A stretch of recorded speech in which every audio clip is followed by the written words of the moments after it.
Então, queria cumprimentar todos e a todas. Queria cumprimentar especialmente todos os servidores públicos municipais que não só estão aqui hoje, mas que estão aqui cotidianamente desde o ano passado lutando contra o confisco salarial e que infelizmente o que receberam tanto dentro dessa casa como fora foi bomba na cabeça dos servidores, que eu também estava lá fora e levei. Então a gente sabe o quanto é difícil lutar por direito nesse país. Porque hoje lutar por direito passou a ser crime nesse país. Criminalizam todas as pessoas. Agora é isso, vereador Toninho, desculpe. Não, do ano passado eu estou falando para cá, presidente. Então, queria um cumprimento especial a todos os servidores. Mas que eu tenho certeza que a grande maioria aqui dos vereadores estão junto com os servidores, que a maioria deles, inclusive, tem servidores na sua base de apoio. Cadê o Fábio Riva, o vereador, Vossa Excelência, está? Eu queria que o Fábio Riva estivesse aqui, porque eu acho que o Fábio Riva merece uma desculpa aqui em público para todas as entidades sindicais e associações que a duras penas vem negociando com o governo e chegou em um protocolo de negociação e simplesmente o governo vai lá e rasga isso e depois ele vem apresentar um papel falando que tudo que está nesse substitutivo foi acordado. Isso é uma mentira. Isso é uma mentira. Além de ser uma mentira, isso é muito ruim para as organizações institucionais que fazem acordos e uma parte unilateralmente vai lá e quebra esse acordo. Eu fico pensando como as entidades sindicais e associações vão fazer agora qualquer acordo com o governo. Eu fico pensando isso. Como que vai ficar a credibilidade de um acordo, sendo que o governo ele não cumpre o acordo? Então, eu acho que o Fábio Riva devia vir aqui, porque eu conheço quase todas as organizações aqui sindicais e eu sei da seriedade, tanto do Sindicep, como do Sinesp, como da ANIS, como da MASP, todas elas eu conheço e a gente sabe da seriedade que são a composição dessas organizações. Vereador Toninho. E mais ainda... Só um segundo, eu vou paralisar o tempo de Vossa Excelência. Só para pedir para o áudio parar de repetir. Meu tempo tem que parar também, presidente. Tempo meu parar. Tempo lá está correndo. Restitui ali 28 minutos para o vereador Toninho Vespoli. Só para pedir para o pessoal do áudio, já podemos parar de transmitir a fala entre o Toninho, o Fábio Riva, eu e o vereador Alfredo. Já entendemos que a palavra está com o vereador Toninho Vespoli. Por favor. Por favor. Muito obrigado, presidente. E quero colocar em público, conheço várias entidades e organizações e a coloração partidária são diferentes. Inclusive, tem coloração partidária da base do governo nessas organizações. Mas elas são sérias. E elas partem do princípio que tem que defender o servidor público. Então, independente do governo que está aqui, essas entidades, elas vão lá e brigam pelo servidor público. Então, eu achei um desrespeito aqui do líder do governo com todas essas entidades que vem aqui e fica negociando com o governo. Se tem alguém aqui que não cumpre a palavra, não são essas entidades. São o governo que vem aqui e mente descaradamente e propõe agora um substitutivo que não teve acordo com as entidades sindicais. Quero falar uma outra coisa que é de suma importância, para que fique registrado e que as pessoas saibam. Eu acho que a maioria, quase a totalidade dos vereadores, tivemos acesso ao substitutivo ontem à tarde. O substitutivo é de uma complexidade muito grande. Quero até agradecer os meus assessores que ficaram até quase 4 horas da manhã estudando para compilar um estudo para mim. Quero agradecer os meus assessores.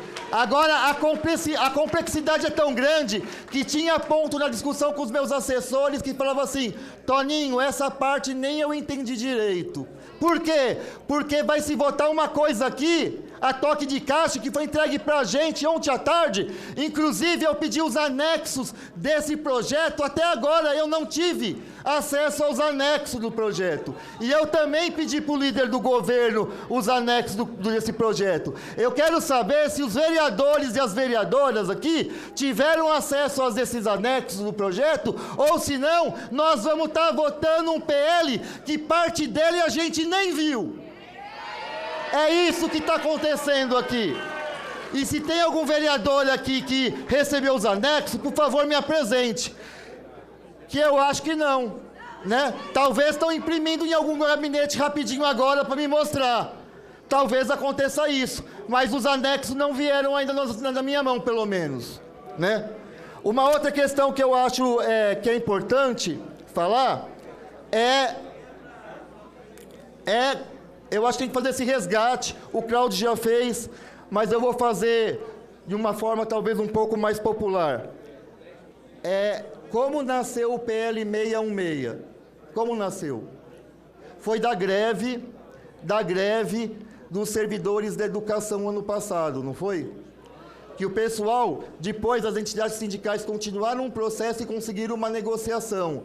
E a negociação, eu vou colocar assim aqui só 2 itens, porque para não perder muito tempo nesse item aqui. Mas ele falava o quê na negociação? Aumento do PDE, se eu não me engano, é de R$ 2.640 para R$ 3.000. Isso no J40 e no GEIF. E outra coisa é reposição de maio de 2017 até maio de 2018, uma reposição não abaixo da inflação. E a incorporação depois desse abono, dessa reposição. Teve mais coisas, mas eu vou ficar nisso. Então, o PL nasceu dessa reposição, desse abono e dessa incorporação. E lembram, o que saiu no primeiro projeto era 2%. E que ia incorporar em 2 parcelas em 2020. Essa que trata o PL 616. E que saiu desse acordo. Aí nós tivemos a greve esse ano novamente.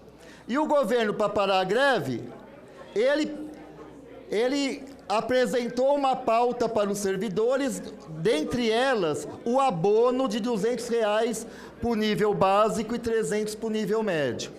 E aí a discussão, pelo menos aqui na Câmara Municipal, era de pegar o 616 e incorporar esse abono. Essa era a discussão aqui. E aí, o que apareceu aqui foi um projeto completamente do que estava discutindo com as entidades sindicais e também o que estava se ventilando aqui na Câmara Municipal. O substitutivo trata de várias coisas. Então, vou colocar aqui uma das questões que eu acho importante. O abono que está sendo incorporado no substitutivo, ele não atende os aposentados e os pensionistas. Ora, gente, quantos anos os nossos aposentados e pensionistas não têm 1 centavo de aumento? Anos. Como que fica a situação dessas pessoas? É a quebra da paridade, porque se isso acontecer agora e que tem acontecido, cada vez mais a paridade está indo para a lata do lixo. E a maioria dos servidores hoje que vão estar nativa, que estão nativa hoje, que depois vão se aposentar, vai sofrer dessas mesmas coisas agora. Então é inadmissível a gente só atender as pessoas que estão nativa, porque as pessoas, os servidores públicos, e aí eu sempre falo isso para os vereadores e vereadoras, e não é porque eu sou servidor público, porque eu visito muita unidade, tanto de UBS, direta ou indireta, ou aparelhos, unidades de educação, ou da assistência social. E a gente vê no dia a dia, a gente vê o servidor público sem condição, às vezes, nenhuma de trabalho.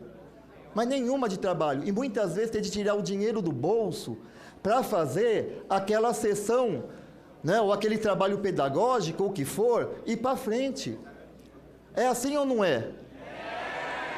Então, mas só que, infelizmente, conhece essa realidade aqueles que visitam e pega no dia a dia, ou que vai num cemitério, por exemplo, lá de Itaquera, que é seco pra caramba a terra, e a prefeitura dá uma pá para eles durante o ano, mas em 6 meses aquela pá está quebrada já, porque no tempo de estiagem da água, a terra fica muito seca e dura, e ele tem que tirar mais dinheiro do bolso para poder comprar uma pá. É assim que funciona. E se ele não comprar pá, ele não faz o serviço dele. Não é obrigação dele, mas como ele tem responsabilidade, ele vai lá e compra. Mesmo sabendo que às vezes o filho dele vai ficar sem 1 quilo de carne ou sem o pão com manteiga de manhã, mas ele faz. Então,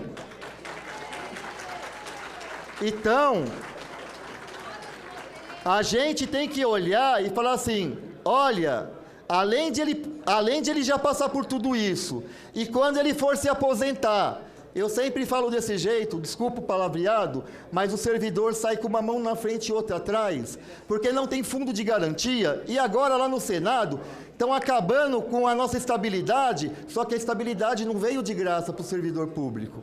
Quem sabe da história, ou participou dela, ou um pai participou dela, sabe que a estabilidade veio porque nós trocamos pelo nosso fundo de garantia.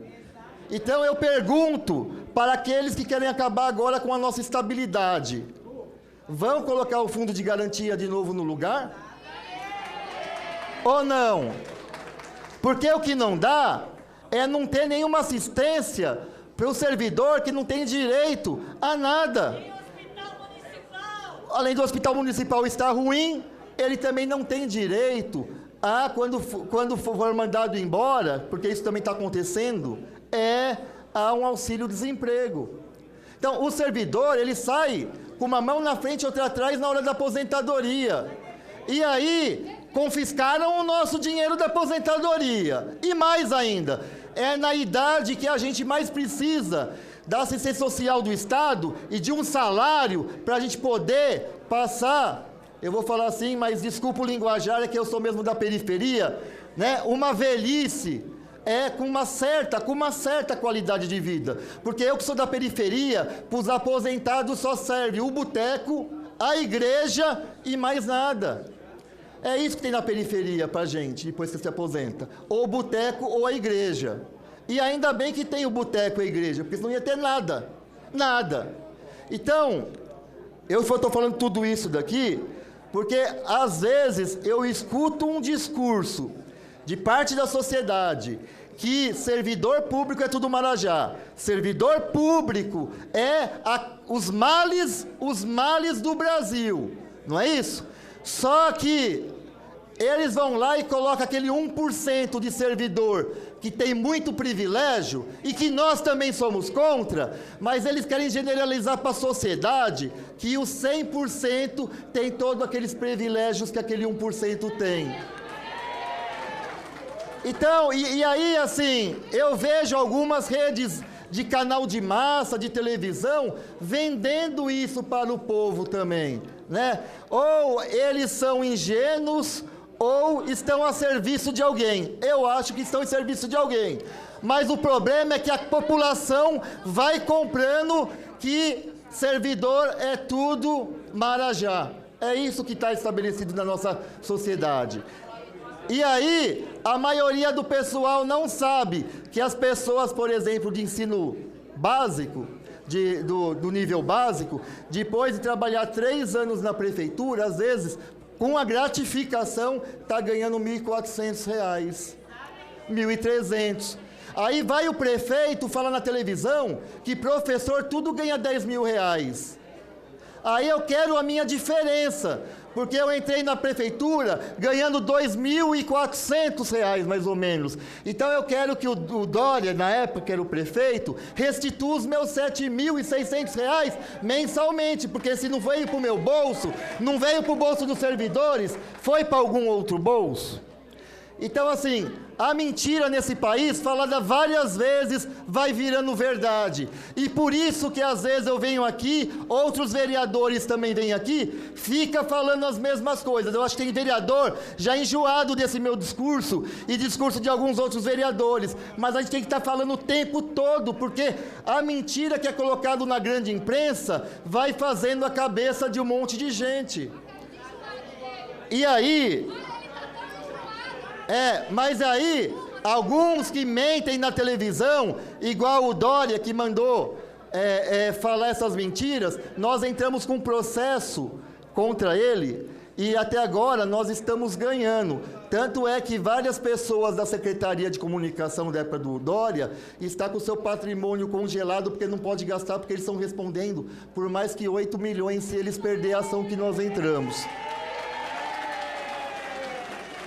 Porque o dinheiro que tem na prefeitura não é do vereador, não é do prefeito, é dinheiro do povo. E eles não podem pegar dinheiro do povo para chegar e ficar mentindo na televisão lá o tempo todo, como o Dória fez, né? E agora falar um pouco agora do projeto, senão eu vou ficar desabafando, porque isso aqui é já um desabafo, não é mais nenhum debate. Então eu já falei que o abono complementar, né, não vai ter para os aposentados. Então, isso é um absurdo, quebra de paridade. Uma outra coisa é que no projeto original, para os servidores de educação, estava lá os 2%, que nós votamos aqui. Eles estão colocando agora o quê? 3,03%. A princípio, a pessoa olha assim, opa, melhorou, né? Era 2%, agora é 3,03%. Só que uma coisa, os 2% era de maio de 2017 a maio de 2018. Eles estão falando desses 3,03%. A indagação é o mesmo período? Então, eu acho que isso, para mim, pelo menos não ficou muito claro. Se é no mesmo período, ou se engloba aquele período e algum período a mais. Porque depois, a gente sabe como que é o governo. Infelizmente, se ele está mentindo para as entidades sindicais, e se a coisa não ficar tão estabelecida e tão claro no projeto, eu fico com dúvida. E aí assim... Se for só daquele momento, tá muito bem. Mas se não for, se for contar 2 períodos até maio agora de 2019, então aí o prejuízo aí tá dado. Então eu precisava entender isso melhor, porque é isso, feito em cima da hora. A gente não tem condição às vezes de estudar como deveria. Tá estudando até 4 horas da manhã, o corpo tá cansado. Então, nós a princípio, como estamos sendo mais cautelosos, já que esse governo mente, então nós estamos imaginando que seja pelos 2 períodos. Então nós estamos saindo no prejuízo, se for 3%, nos 2 períodos, porque só a inflação aí dá mais que 5%, dá 5,80 e tanto. Uma outra coisa é a questão da bonificação. Essa bonificação. A princípio, a gente pode pensar assim, uma bonificação, né, eu vou ter meu salário e ganho uma bonificação, e é uma bonificação, parece que em 2 parcelas, né, é uma coisa boa. Mas aí eu pergunto, isso não é para deixar a gente um pouco mais sossegado, porque nós ganhamos um bônus, vamos ganhar um dinheiro a mais? Agora a pergunta que não quer me calar, as perguntas que não querem me calar. Vai incorporar no salário? Não. Então, qual o impacto disso na hora que eu ficar mais idoso e tiver de me aposentar, que essas bonificações não vão incorporar? Uma outra coisa, nas bonificações, só os ativos que vão ganhar ou os aposentados e pensionistas também vão ganhar? É só quem está na ativa. Então a bonificação acaba contemplando o pessoal que está na ativa e fortalece a quebra da paridade. E mais ainda, quando você for se aposentar, esquece essa bonificação. E além de esquecer, isso não computou para você que agora te deu um alívio, não vai dar alívio nenhum depois quando você mais precisar tiver de idade. E mais ainda, gente, a bonificação é implementada, aos poucos ela passa a virar a regra política salarial. É isso que eles vão fazer.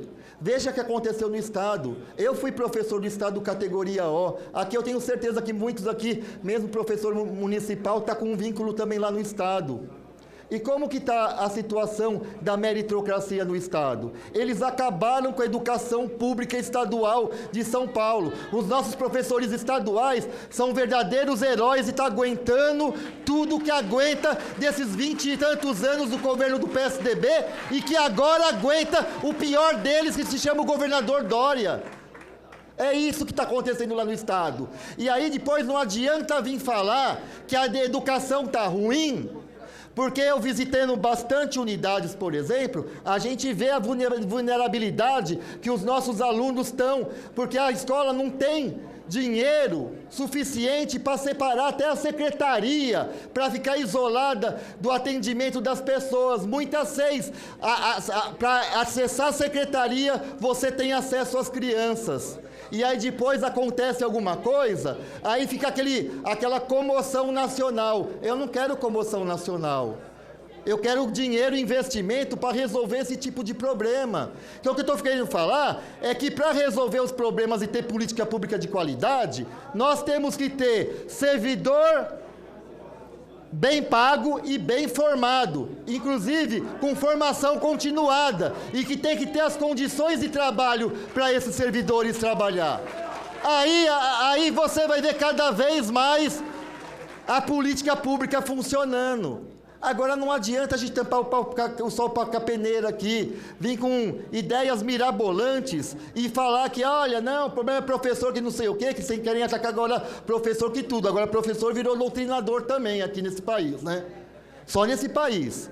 Agora, porque resolver os principais problemas que nós temos no serviço público requer responsabilidade de quem está dirigindo essa cidade, dirigindo esse estado, dirigindo esse país. E eles não querem ter essa responsabilidade. Eles preferem jogar a culpa quem está lá na base, quem está fazendo o atendimento, quem às vezes não tem nenhuma condição de fazer o atendimento, mas faz de tripas e o coração para dar um bom atendimento para essa cidade.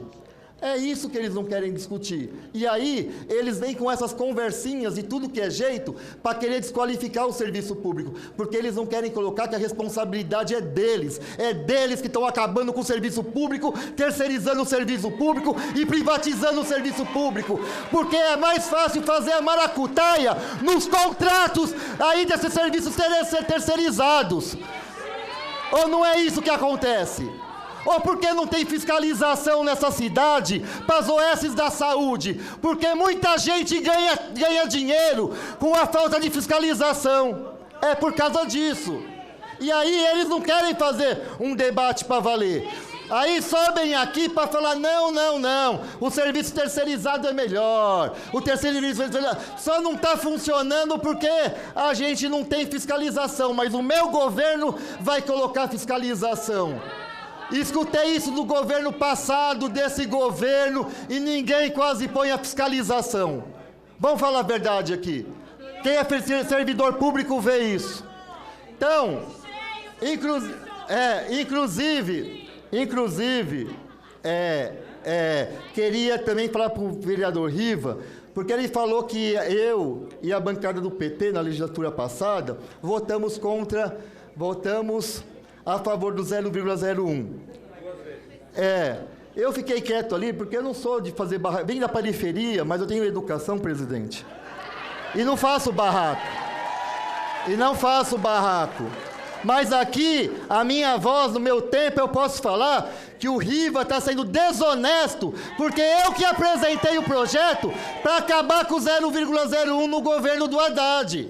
Então ele deveria ter uma memória melhor, ou pelo menos se não estava aqui, né, porque ele falava que ele andava por aqui, mas ou pelo menos ele deveria não ter estudado melhor, porque ele vai ver que o PSOL, enquanto eu estava aqui, ou o Carlos Gianazzi também estava aqui, o PSOL lutou contra o 0,1 em todos os governos, e não só nos governos que são coniventes com a gente. Então, vamos restabelecer a verdade aqui, né? Uma outra coisa que aí eu não posso falar é o 0,01 mesmo. Vereador Toninho, posso restabelecer? Eu peço desculpa ao senhor. Vossa Excelência não estava aqui, não deu tempo para Juliana Cardoso. Então, no seu tempo, o senhor terá o tempo de falar. No seu tempo, o senhor terá o tempo de falar. Como eu estava falando, agora é a política do 0,1. Presidente, eu não di uma parte aqui, presidente. Presidente, eu não di uma parte. Se Vossa Excelência respeitasse a mulher para falar, agora eu respeitaria Vossa Excelência. Agora não vai ter uma parte. Presidente, não vai ter uma parte. Uma parte é... Não, ele está falando. Então, como eu estava falando, pessoal, o 0,01 é uma política nefasta. E é nefasta, sabe por quê? Porque eles vêm com a reestruturação das carreiras, porque aí eles vêm negociar a reestruturação.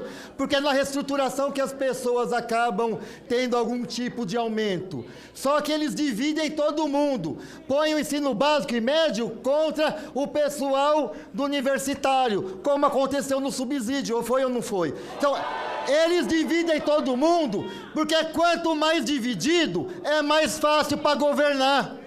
E fica colocando trabalhador contra trabalhador. Porque a situação da pessoa está tão ruim, que ela na hora está me beneficiando, ela vai acabar aceitando mesmo que prejudica o companheiro, porque ela está passando, às vezes, necessidade na casa dela.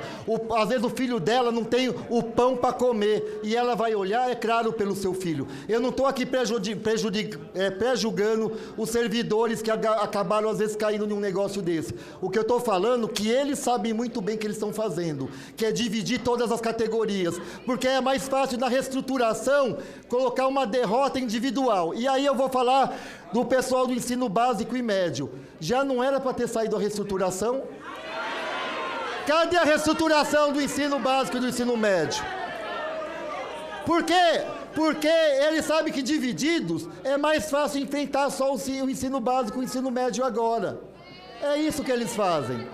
E mais ainda, o acordo com as entidades sindicais não foi para vocês, do ensino básico e médio, que tem o intertício para ter evolução de 2 anos. Não era para ser 1 ano e meio? Então, por que não veio isso então aqui agora? Que já estava acordado nos fóruns das entidades. Eles não colocaram isso, mas eles vão lá e colocam outra coisa. Eles estão tirando as gratificações para o pessoal do ensino básico e médio. Então, por quê? Mas só que eles falaram que só ia tirar quando viesse a reestruturação. Só que não veio a reestruturação e eles tiram a gratificação. O que é ruim, eles adiantaram nesse substitutivo. E as coisas boas que prometeram vão deixar para depois. E se vier, né? E se vier. Então, pessoal, não tem o que fazer. Esse substitutivo é ruim. Mesmo que coloque 3% para os servidores da educação, mesmo que faça isso, esse projeto no todo é ruim. Nós estamos apresentando um substitutivo, nós colocando tudo acordado com as entidades no nosso substitutivo. Estamos pegando a 19 assinatura. Vários vereadores estão assinando porque estão concordando, porque foi o que foi acordado. E nós vamos colocar para votação. Porque votar esse projeto do governo é votar uma coisa esdrúxula, ruim e, para mim, ilegítima. Porque a legitimidade tem o que conversou com as entidades sindicais. Para mim, o Bruno Covas se comporta como um moleque. Um moleque. Moleque é que não aceita o valor e a importância das nossas instituições legítimas para negociação. Aliás, moleque não, ele deve ser desse jeito porque ele andou muito com o Dória, né, o seu padrinho político. E como o Dória não gosta de servidor e era um mentiroso, infelizmente o Bruno Covas vai para o mesmo lado. Mais ainda eu falo que não é nem o Bruno que dirige essa cidade. Quem dirige essa cidade é o Dória. Porque o Bruno não consegue nem segurar um secretário de educação, que é o governador que vai lá, que é o vereador, que é o governador que vai lá e praticamente demite o nosso secretário de educação. É isso que o Bruno Covas é, um capacho do Dória. Eu esperava mais do Bruno. Eu esperava mais do Bruno do que quem foi o avô dele, que foi o Mário Covas. Eu esperava que ele tivesse dignidade igual o avô dele tinha. Eu esperava que ele chegasse aqui e tivesse autonomia da gerência da cidade e não receber interferência do governador da cidade de São Paulo, que foi derrotado nas urnas aqui na eleição de governador. Porque quando ele teve voto foi para o interior, porque aqui ele foi derrotado. A política do Dória foi derrotada na cidade de São Paulo. Então, presidente, eu peço uma verificação de presença.